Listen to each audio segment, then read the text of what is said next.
Hello everyone, welcome to the Study Falcon. I am चितवन शर्मा और आज हम बात करने वाले हैं फॉकलैंड आइलैंड्स डिस्प्यूट के बारे में। तो आज हम देखेंगे कि ये डिस्प्यूट कहाँ से शुरू हुआ, इसकी हिस्ट्री क्या है, इसका ओरिजिन क्या है, कौन कौन सी कंट्रीज इसके अंदर इन्वॉल्व है और मेजरली इसके अंदर रिसेंट में क्या क्या डेवलपमेंट्स हुए हैं।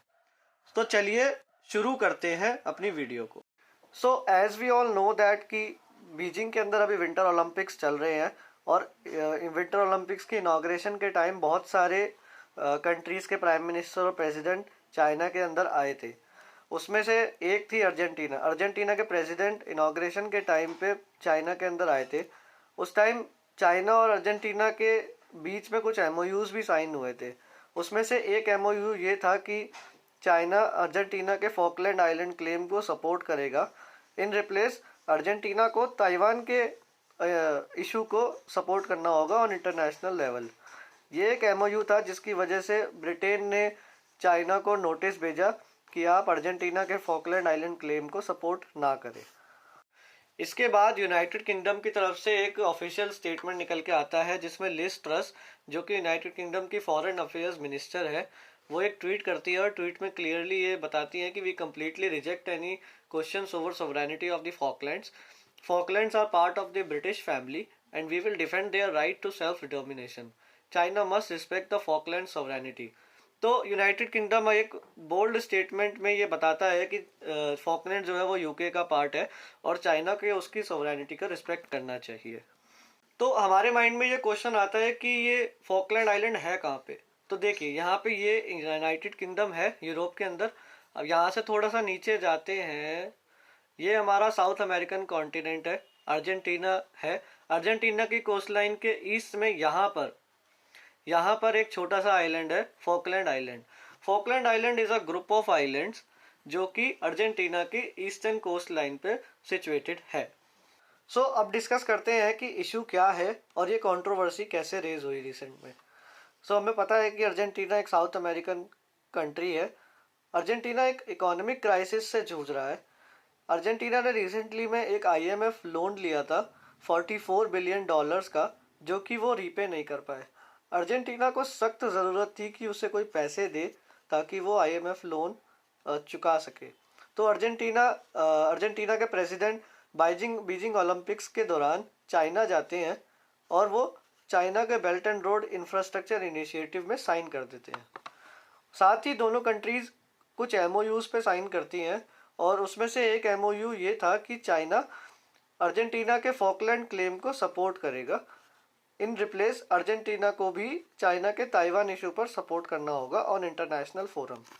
यहीं से ये कंट्रोवर्सी स्टार्ट हुई जब यूनाइटेड किंगडम को पता चला कि ऐसा कुछ एमओयू साइन हुआ है और चाइना उसको सपोर्ट कर रहा है। तो यूनाइटेड किंगडम ने ऑफिशियल स्टेटमेंट जारी किया और उन्होंने एडवाइस किया चाइना को कि वो फॉकलैंड इशू से दूर रहे। नाउ अब हम डिस्कस करेंगे कि फॉकलैंड आइलैंड्स की हिस्ट्री क्या है और ये डिस्प्यूट का ओरिजिन कहाँ से हुआ। 1592 में फॉकलैंड आइलैंड को डिस्कवर किया था एक ब्रिटिश कैप्टन ने। 1690 के अंदर ब्रिटिश कैप्टन आर्मस्ट्रॉन्ग ने इस लैंड को ऑक्यूपाई किया और इसको नाम दिया फॉकलैंड आइलैंड्स। 1764 में जब फ्रांस को पता लगा कि यूनाइटेड किंगडम ने इसको ऑक्यूपाई किया तो फ्रांस भी इस रेस में कूदा और उसने ईस्ट फॉकलैंड आइलैंड को ऑक्यूपाई किया। 1766 में फ्रांस ने अपना फॉकलैंड आइलैंड की जो ज़मीन थी वो स्पेन को बेच दी और खुद इस कंट्रोवर्सी से बाहर हो गया और अब ये टेरिटोरियल डिस्प्यूट ब्रिटेन और स्पेन के बीच में बच गया। अब 64 और 65 में एकदम से अर्जेंटीना को लगा कि ये जो फॉकलैंड आइलैंड है वो तो हमारी कोस्टलाइन के पास है, तो इस पर हमें अपनी सॉवरेनिटी क्लेम करनी चाहिए। इसीलिए 64 में अर्जेंटीना ने यूएन के अंदर फॉकलैंड आइलैंड की सॉवरेनिटी क्लेम करी, बट यूएन के अंदर इसका कोई मेजर रिजल्ट नहीं निकला। यूएन के अंदर यही मैंडेट हुआ कि यूनाइटेड किंगडम और अर्जेंटीना साथ में बैठकर इस डिस्प्यूट का रिजोल्यूशन करेंगे। अब इस स्लाइड के अंदर हम देखेंगे कि कैसे कैसे फॉकलैंड आइलैंड पे कंट्रीज़ ने इस पे रूल किया। 1833 तक यूनाइटेड किंगडम था, उसके बाद एक साल तक यहाँ किसी ने भी रूल नहीं किया। 1834 से लेके 1982 तक यूनाइटेड किंगडम ने रूल किया। बीच में 2 महीने के लिए अप्रैल से जून 1982 तक अर्जेंटीना ने यहाँ पे रूल किया था, और जून 1982 से लेके अब तक यूनाइटेड किंगडम यहाँ पे रूल कर रहा है। अब हम समझेंगे कि ये इस वाले पीरियड में अप्रैल से लेके जून 1982 के बीच में अर्जेंटीना ने कैसे यहाँ पे रूल किया और कैसे यूनाइटेड किंगडम को यहाँ पे पछाड़ा। जब 1964 में यूएन का मैंडेट आया कि इस डिस्प्यूट का दोनों कंट्रीज साथ में बैठकर पीसफुल तरीके से सॉल्यूशन निकालेगी, तब अर्जेंटीना को ये फील हुआ कि यूनाइटेड किंगडम एक सुपर पावर है और उनके सामने बैठकर इसका सॉल्यूशन निकालना इट्स क्वाइट इम्पॉसिबल। तो उन्होंने 2 अप्रैल 1982 को ऑपरेशन रोसारियो लॉन्च किया, जिसमें उन्होंने अपना मिलिट्री इन्वेजन किया फॉकलैंड आइलैंड में और यूनाइटेड किंगडम को फॉकलैंड आइलैंड से दूर कर दिया, भगा दिया वहाँ से। ये एक मेजर विक्ट्री थी अर्जेंटीना के लिए इन फॉकलैंड आइलैंड्स, लेकिन वो ये विक्ट्री ज़्यादा टाइम तक सस्टेन नहीं कर पाए। 2 महीने बाद यूनाइटेड किंगडम ने इसका बदला लिया। इसके जवाब में ब्रिटिश गवर्नमेंट ने ऑपरेशन सटॉन लॉन्च किया। ऑपरेशन सटॉन के अंडर उन्होंने अपने ब्रिटिश कोस्ट से एयरक्राफ्ट कैरियर्स और जेट एयरक्राफ्ट्स को रवाना किया फॉकलैंड आइलैंड के लिए। वहाँ पर एयरक्राफ्ट कैरियर और जेट एयरक्राफ्ट ने बॉम्बार्डिंग करी फॉकलैंड आइलैंड में और अर्जेंटीना के कोस्टल लाइन पे। ये सब डिस्ट्रॉयमेंट देखकर अर्जेंटीना को जून 14, 1982 को सरेंडर करना पड़ा। जून 14, 1982 को सरेंडर करने के बाद अर्जेंटीना वहाँ से पीछे हट गया और उसने कभी भी दोबारा अटैक करने की कोशिश नहीं करी। 1982 के बाद से लेकर अब तक ब्रिटेन ही फॉकलैंड आइलैंड्स को कंट्रोल करता है। तो 1982 की हार के बाद अर्जेंटीना शांत बैठ गया। क्या उस टॉपिक के ऊपर दोबारा कोई चर्चा नहीं हुई?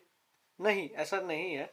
सॉवरेनिटी रेफरेंडम 2013 ये कंडक्ट करवाया गया ब्रिटिश गवर्नमेंट के under in Falkland island. Sovereignty referendum होता है कि वहाँ के लोगों से वोट करवाया जाता है कि आप किस कंट्री के साथ रहना चाहते हैं। तो ऑलमोस्ट 2000 पॉपुलेशन है फॉकलैंड आइलैंड की, उसमें से 1513 वोट्स ब्रिटिश गवर्नमेंट को मिले और सिर्फ 3 वोट्स अर्जेंटीना को मिले। इससे ये और फिक्स हो गया कि फॉकलैंड आइलैंड्स के जो सिटीजन्स हैं वो ब्रिटिश गवर्नमेंट के साथ रहना चाहते हैं। लेकिन अर्जेंटीना ने इस रेफरेंडम को बिल्कुल डिस्कार्ड कर दिया और यह बोला कि यूएन के अंडर ये रेफरेंडम नहीं हुआ है तो हम इसको एक्सेप्ट नहीं करेंगे। तो अब हम देखेंगे कि कौन कौन सी कंट्रीज़ ने अर्जेंटीना को सपोर्ट किया है और कौन सी कंट्रीज़ ने यूनाइटेड किंगडम को। अभी हमने पढ़ा कि चाइना ने तो फुल सपोर्ट दिया है अर्जेंटीना के क्लेम को। उससे पहले बीजिंग ओलंपिक्स के दौरान ही रशिया के प्रेसिडेंट व्लादिमीर पुतिन ने भी ये बोला था कि हम अर्जेंटीना के साथ हैं फॉकलैंड आइलैंड इशू के लिए। सबसे पहले वेनेजुएला, जो कि एक साउथ अमेरिकन कंट्री है, वेनेजुएला ने भी इसका सपोर्ट रखा है फॉर अर्जेंटीना। यूनाइटेड किंगडम के साथ कौन सी कंट्रीज है? यूएसए, जो हमेशा से यूनाइटेड किंगडम के साथ रहा है। यूरोपियन यूनियन, जो पूरे यूरोप के कंट्रीज़ का पूरा यूनियन है, वो हमेशा से यूनाइटेड किंगडम के सपोर्ट में रहा है for Falkland island issue. Australia ने रिसेंटली बीजिंग ओलंपिक्स के दौरान ये स्टेटमेंट दी थी कि हम पूरा सपोर्ट करते हैं यूनाइटेड किंगडम की क्लेम का। इस पूरे सिचुएशन पे इंडिया का अभी तक कोई स्टेटमेंट नहीं आया है। इंडिया ने इस पूरे सिचुएशन पर एक साइलेंस स्टांस मेंटेन रखा है। So that's all for this topic now. मैं आशा करता हूँ कि आपको ये वीडियो यूज़फुल लगी होगी। If you found this video helpful, please do give us a like and share our video. We will meet you in our next video. Thank you.